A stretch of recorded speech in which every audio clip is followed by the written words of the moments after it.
Joseph Vijay எனும் நான் தமிழ்நாட்டின் முதலமைச்சராக. உண்மையாவே இது நாளைய தீர்ப்புதான்.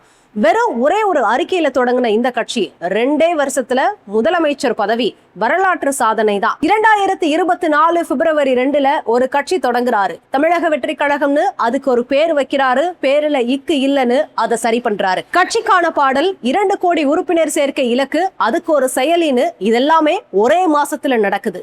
அரசியல் பயணத்தினுடைய முதல் நடவடிக்கையா கள்ளக்குறிச்சி கள்ளச்சாராய விவகாரத்துல பாதிக்கப்பட்டவங்களை நேரில் போய் சந்திக்கிறாரு. 2023 2024 கல்வியாண்டுல 10 மற்றும் 12ஆம் வகுப்பு பொதுத் தேர்வுல தொகுதி வாரியா முதல் 3 இடங்களை பிடிச்ச மாணவர்களை நேரில் அழைச்சு பாராட்டுறாரு.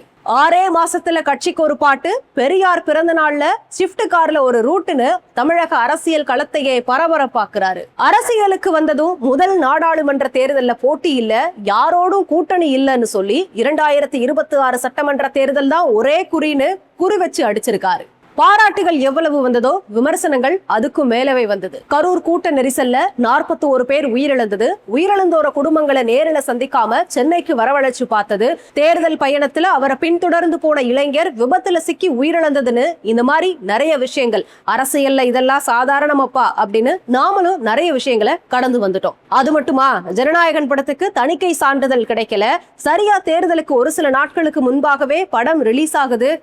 ஷபா, சிஎம் ஆகுறதுன்னு அவ்வளோ ஈஸியா?